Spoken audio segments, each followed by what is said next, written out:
Israel को लग रहा था कि सब इस समय नजर टिकाकर बैठे हुए ईरान और अमेरिका के बीच के तनाव पर, क्योंकि अमेरिका ने एक युद्धपोत और भेज दिया है, वो भी आपको दिखाऊंगा। और हालत देखिए, अपने आप को महाशक्ति कहता अमेरिका, लेकिन अपनी 1/3 से ज्यादा ताकत ईरान को डराने में लगाती है। जी हां, 1/3 नौसेना ईरान के इर्द गिर्द खड़ी करनी पड़ी है।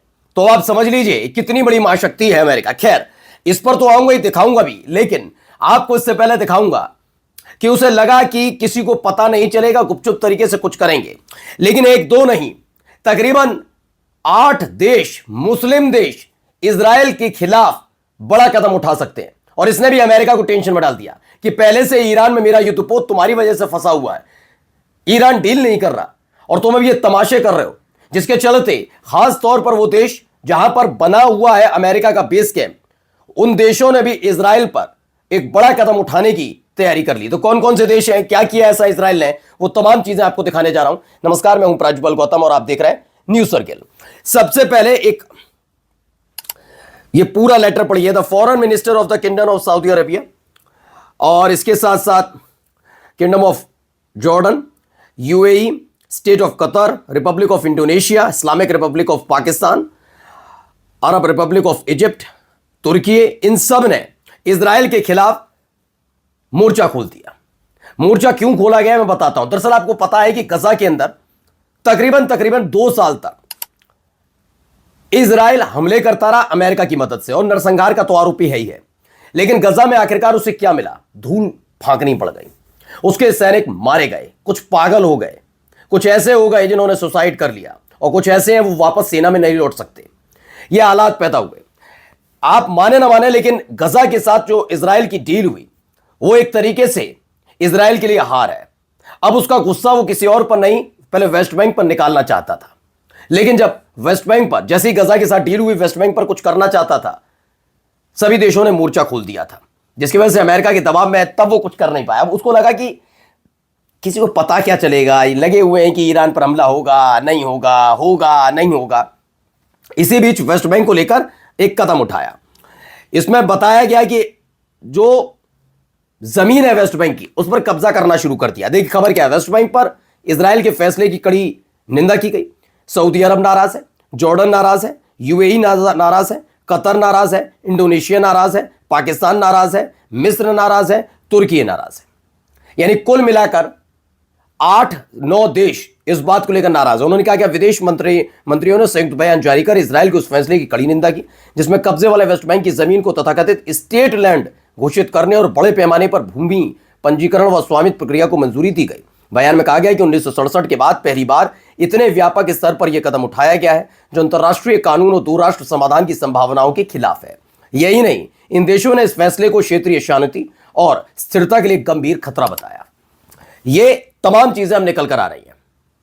मैं फिर कह रहा हूं कि अमेरिका के लिए, चूंकि अमेरिका दबाव डालेगा इजराइल पर, इसलिए कि ईरान पर हमला तो नहीं होगा, लेकिन ईरान के सामने अपनी साख बचाने के लिए उसको इन देशों की जरूरत पड़ेगी। खास तौर पर ये मुस्लिम देश जो ईरान के इर्द गिर्द मौजूद हैं, उनकी सहायता के बिना ईरान को लेकर कोई बड़ा कदम उठा ही नहीं सकता अमेरिका। इसीलिए दूसरा क्या है कि इन देशों में खास तौर पर बने हुए हैं बेस कैंप अमेरिका के।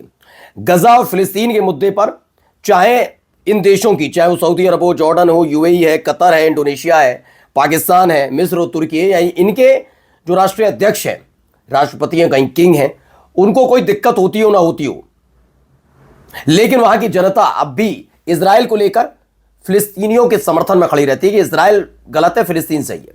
अब ऐसे में रिस्क नहीं लेना चाहेंगे जब सब कुछ शांति हो गई है।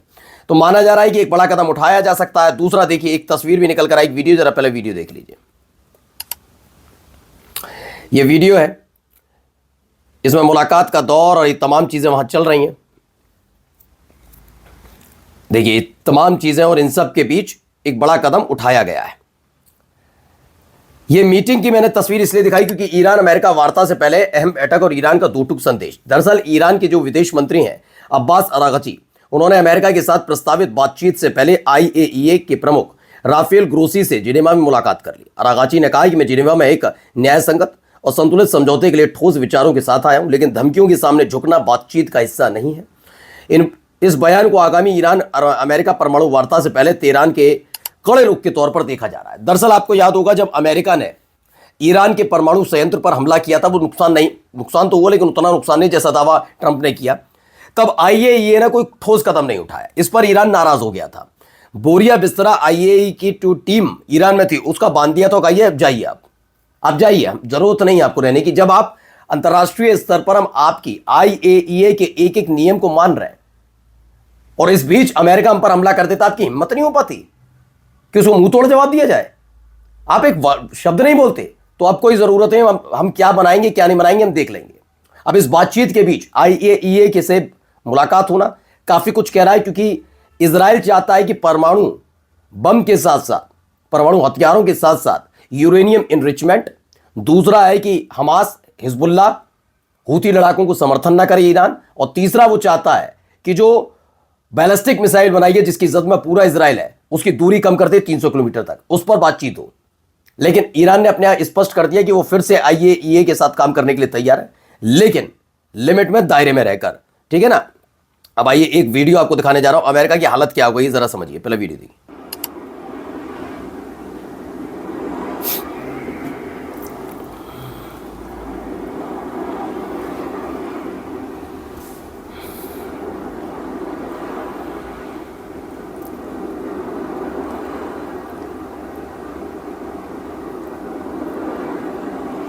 तो ये तस्वीर निकलकर सामने आई है। ये एक और युद्धपोत है अमेरिका का जो ईरान की तरफ जा रहा है। आप अंदाजा लगाइए कि पहले युद्धपोत को भेजने के बाद ट्रंप लगातार दावा कर रहे थे कि ईरान डर जाएगा, घुटने टेक देगा, लेकिन हालत क्या हुई, अब एक और युद्धपोत भेजना पड़ रहा है। ये करेगा ये भी कुछ नहीं। अब कहा जा रहा है यूएसएस गेराल्ड आर फोर्ड भूमध्य सागर की ओर रवाना हुआ है मेडिटेरियन सी की तरफ। अमेरिकी नौसेना का aircraft carrier USS Gerald R Ford Gibraltar जो स्ट्रेट ऑफ हॉर्मूज है उसमें प्रवेश कर चुका है और अब भूमध्य सागर की तरफ बढ़ रहा है। दुनिया का के सबसे उन्नत एयरक्राफ्ट कैरियर में शामिल ये पोत FA-18 और F-35 लड़ाकू विमानों के साथ बड़ी स्ट्राइक क्षमता रखता है। ऐसे में कहा जा रहा है, अब आइए इसी से जुड़ा एक और बड़ा अपडेट भी है। अपडेट क्या है कि अमेरिका ने अपनी नौसेना का 1/3 हिस्सा, पूरी महाशक्ति है ना भाई, अमेरिका के पास सैनिक भी हैं, सही बात है ये, लेकिन नौसेना का 1/3 हिस्सा ईरान के पास तैनात कर दिया है। दक्षिण चीन सागर से कई जहाजों को दूसरी दिशा में मोड़ दिया है, जिससे ताइवान असुरक्षित स्थिति में आ गया है। अब आप समझिए वहां संभाले तो संभाले क्या, दरअसल आदत भी है ना अमेरिका की, इधर भी उधर भी सबके मामलों में टांग अड़ाने की। अब भारी पड़ गया है अमेरिका पर, उसे लगा ईरान डर जाएगा, सहम जाएगा, लेकिन हुआ ये कि अपनी साख बचाने के लिए 1/3 अपनी नौसेना को तैनात करना पड़ रहा है, सिर्फ डील कराने के लिए और अपनी साख बचाने के लिए। वरना मैं तो कहता हूं हमला करना होता तो आज से कम 25 दिन पहले हो जाता हमला, लेकिन नहीं हो पाया ना हमला कर पाएंगे ना ही कुछ बिगाड़ पाएंगे। नमस्कार।